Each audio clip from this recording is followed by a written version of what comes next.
One of the most consequential relationships that India has is with the US. And to talk more about the US-India relationship, where it stands right now, and some of the contentious issues that we are now dealing with, and the relations and the roadmap, how soon it could actually come about. Two men who know this better than anybody else. I'm in conversation with Mr. John Chambers and Dr. Mukesh Aghi. Both of them are from the USISPF, extremely accomplished. Thank you so much, both of you.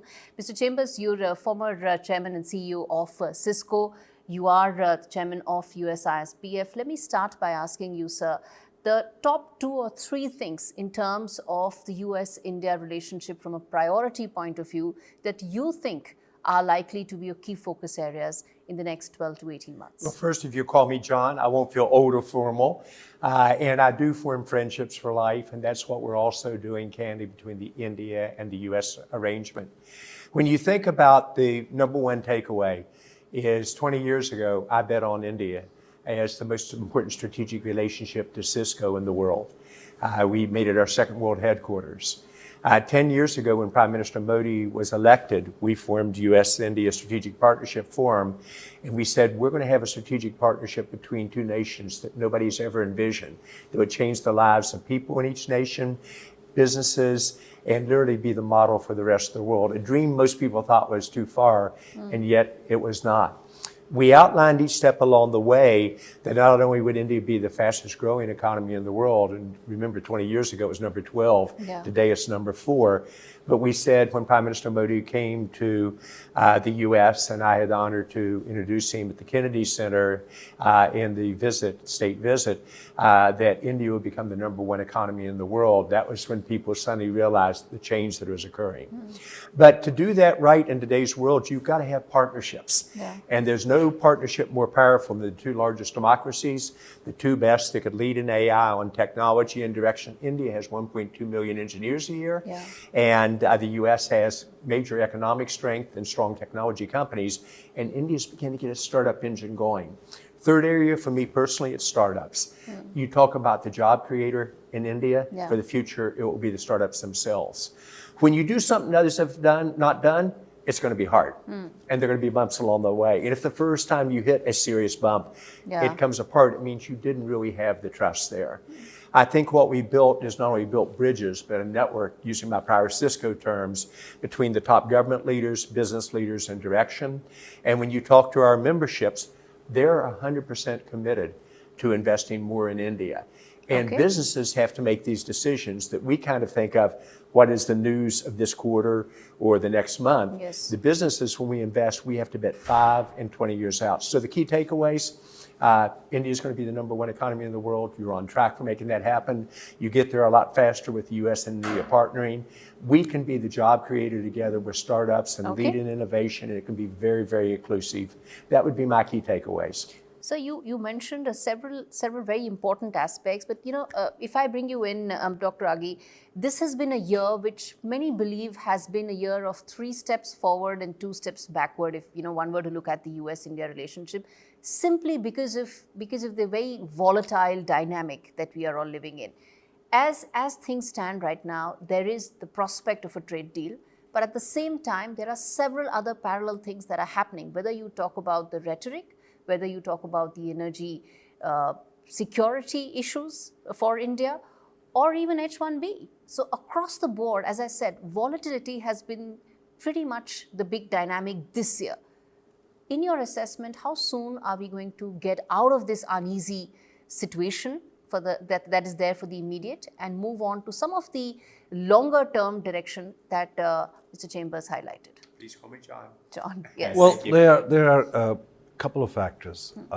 There is a geopolitical shift taking place where you have China rising, getting much more assertive. You have Europe, which seems to be struggling in many aspects, from an aging population to economy not growing as robust. At the same time, what we have is a US president who seems to be basically changing the order which was set up almost 70 years ago by the US. So what we have is multiple shifts taking place, and they're not directed at India. Other countries are going through the same process itself. Yes, on the tariff part, India is impacted because 50% tariff is impacting. But you have to understand, the relationship between the United States and India is not just about tariff. It's more than that. It is about defense We partnership. understand this. Yeah. You sit in DC, sir. Yeah. You speak to both sides. Do they understand this? No, absolutely. You have to, you go down to the US Congress. They basically are empathizing with India. You talk to the business community. They are not backing off investing in India. In fact, if you look at year-to-year investment, the FDI has gone up by 7-8% itself. You look at the GCC centers, 60% are American, and they are increasing from that perspective. So I think let's not basically look at the relation purely from a tariff perspective. The relationship is much, much broader, and the 75%, 80% of the relationship is still going in a positive direction. And it's probably one of the few, if I can jump in, areas that both the Democrats and Republicans agree on, which they don't agree on a lot of things right now, but it's the importance of India. No, see, I'll tell you why I'm asking this, is because we in India feel, and I'll give you one number, which is that just the last month, shipments to the US have fallen 12.5%. That's a very large number. Engineering goods, which are about 25% of Indian exports to the US, are down 9.8%. These are significant numbers. India is now, what it's doing is it's putting out some, giving cushion to its exporters, whether it is in terms of SOPs, whether it's in terms of policies. So there is a hard economic impact of what is happening right now as far as the Trump administration is concerned.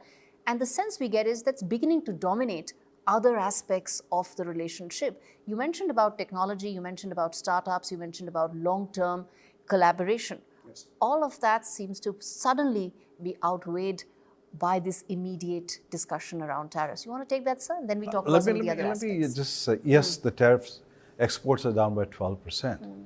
But if you look at the GDP of India and its exports itself, if it's down by 12%, the impact on the GDP growth is very minimal. Still, India is growing by 7.5%. So yes, we like to see that those exports go up. Yes, those exports are from a low-end, low-price items such as garments and shrimps and all this stuff, which has an impact on the job creation. Yeah. But overall, regardless of the deal happens or not, India's economy is moving in a positive way, is growing as one of the fastest growing economy. The message I want to send is that, yes, the relationship is there, but it's not just about tariff. It's much more broader and deeper relationship. I'm going to talk on all of that, but one final word on the trade deal. As someone who speaks on both sides to policymakers, how close do you think we really are in terms of sealing that deal and moving on to several of the other aspects of the relationship? Well, the president said last week, I'll have a very good deal for India. It'll be done very soon.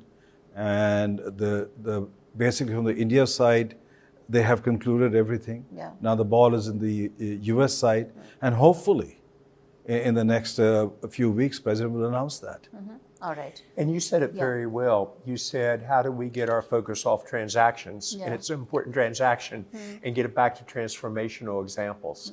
I believe firmly that the US-India relationship will add 2% growth per year to India's GDP growth. And I think it'll add 1 to the US, which is already a pretty big number. Yes. India, as I was one of the first to say, will be the largest economy in the world.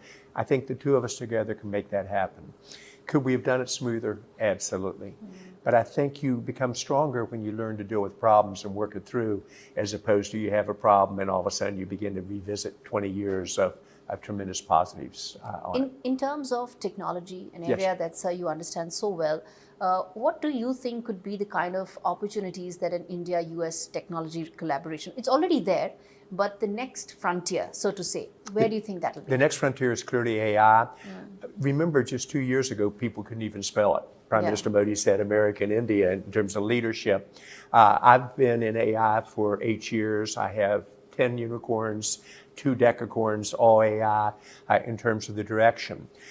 We could move together with tremendous speed because every company in India and in the US, regardless of whether in healthcare, manufacturing, aerospace, et cetera, and in the US will be AI. So it's a chance to intersect an inflection point in the market with a new technology. That's where leadership occurs. That's where economic job creation occurs. And if we focus on how do we do that together, which I think we can do much better together than either one of us by ourselves, that's what will happen. One of the chief ministers today, not to mention the one, but he had 14 different deals working with the American business companies. Most all of them around AI, but they were everything from the Caterpillars of the world to the Googles of the world to the Lockheed Martins, etc. So by doing that together, I think we can accelerate this economy and be very candid, the U.S. economy together in a unique way. And I think it can be inclusive across all the states in India, not just 4 or 5 centers. Can I just add to that? Sure. When you look at GCCs, over 1,000 are American, and almost 300,000 IP and patents have come out of those GCC. Yes. Now that's innovation. It's not US-India collaboration, but it's people to people, business to business. You look at on the defense side, there is joint co-production happening between Lockheed and Tata's, Boeing and Tata's itself. And then on the space side, I mean, both ISRO and NASA and the private sectors are collaborating. So I think from a technology perspective, when I look at US, 60% of the AI startups has some kind of Indian signature to it. Absolutely. But also in the same breath, we have some conversations around H-1Bs. And around visas and around student visas, all of which that come back to say that how a very small part gets focused so much that such large upsides to the relationship get completely outweighed. Your thoughts on H-1B? It impacts India in a very, very significant way. Well, I agree with the thoughts, but you have to look at U.S. economy employs roughly 171 million people. And the combined H-1B today is only 700,000. Yeah.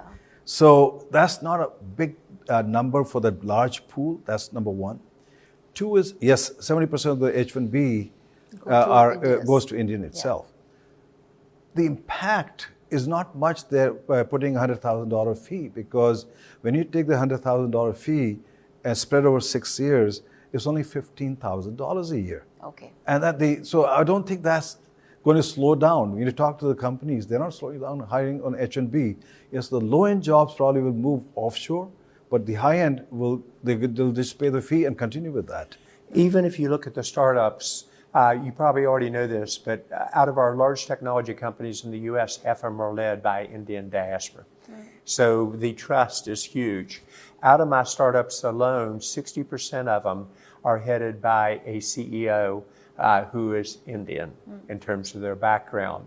When a U.S. startup does well, their second world headquarters is usually here in India very quickly. Yeah. When a Indian company does well, their second headquarters is usually in the U.S. So we create more jobs in terms of technology and otherwise in terms of the overall direction. So for a country like India, which needs to create a lot of jobs, yes, also they need to be in labor-intensive sectors. There is this constant fear around AI and whether it's actually going to lead to job losses. Of course, it may lead to productivity increases, but will it at the same time lead to job losses or some churn there?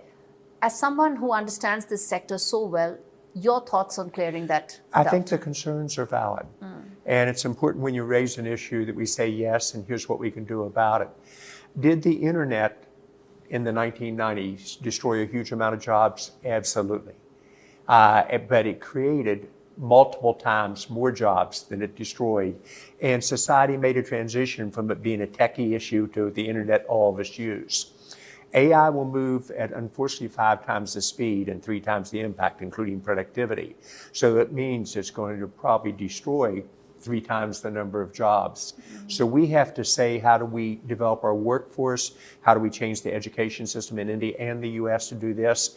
And how do you use new job creations like in manufacturing as more of the manufacturing opportunities move here? How do they become manufacturing technicians who service the automation there, who write the software, who do the implementations? And I think that's one that we need to do a better job on, both countries and businesses, about how do we retrain our workforce. That actually has profound implications for India. If it actually leads to the kind of change that we are talking at that faster pace, then it does have huge implications for India. It does, but actually has even more for the U.S. If we don't address it, we'll have a major employment issue. Yeah. So we have to really think through how do we do this and how do companies get ahead and think through it. As an example, let me take a labor-intensive company, Walmart.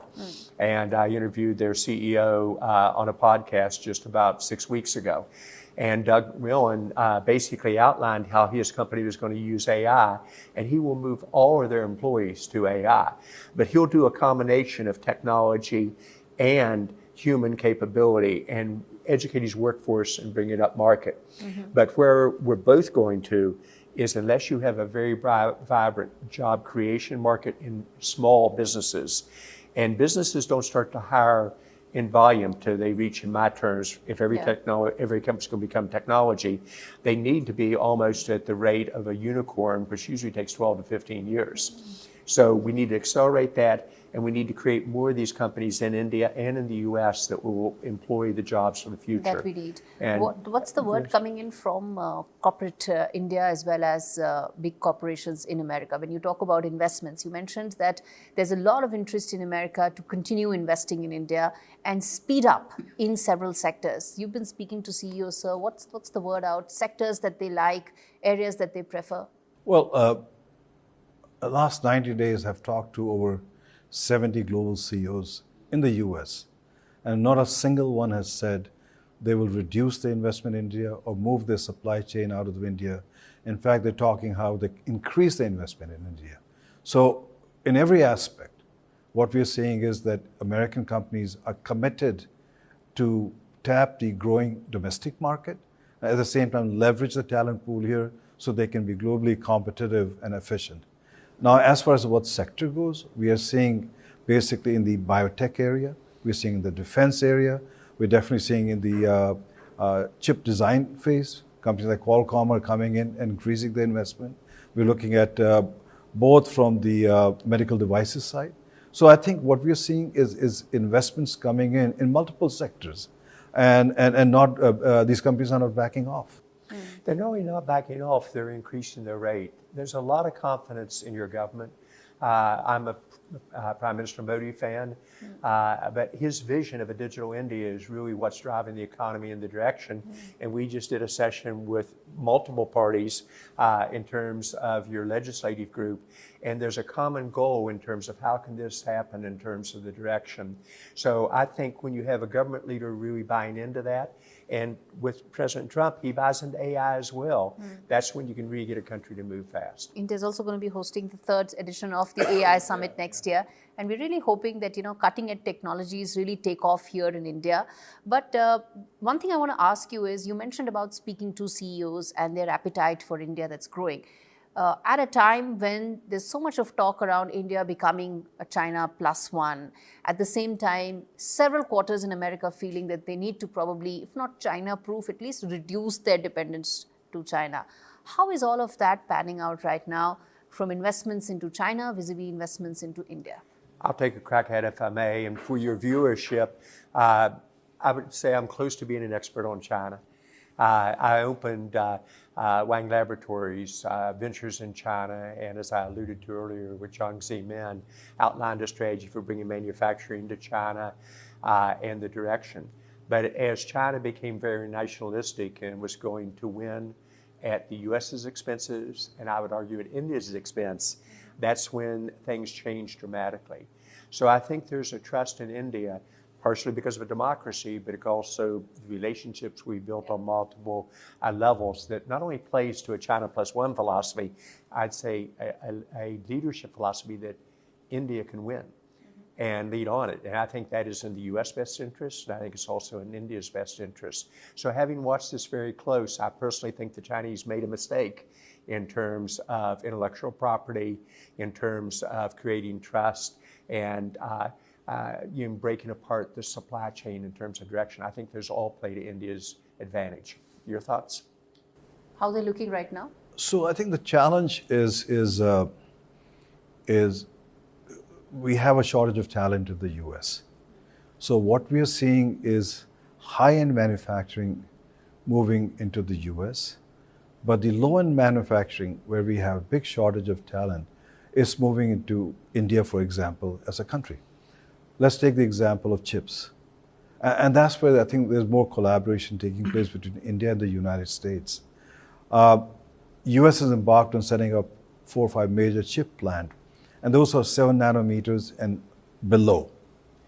India has embarked on creating 2 or 3 chip plants here, but they're more like 15 to 20 nanometer. And so they don't compete. They both complement each other, because the high end, when I say high end, means 20 nanometers, they go into telephones and cars itself, whereas the 7 nanometers, they go into much more advanced devices, rockets and everything. So basically what we're seeing is high-end manufacturing is moving to the US, and the lower end is coming to India. But what's interesting is today every chip in the world is designed in India. Yeah. Every chip in the world is designed in India. So there's a lot of collaboration taking place. So yes, US would like to bring manufacturing back. It took 40 years to move out. It'll take a decade to come back at least. So you can't have it overnight. And that's where you need India. And India is playing a pivotal role. In fact, a lot of Indian companies are setting up manufacturing plants in the US to support the vision of the president to bring back manufacturing.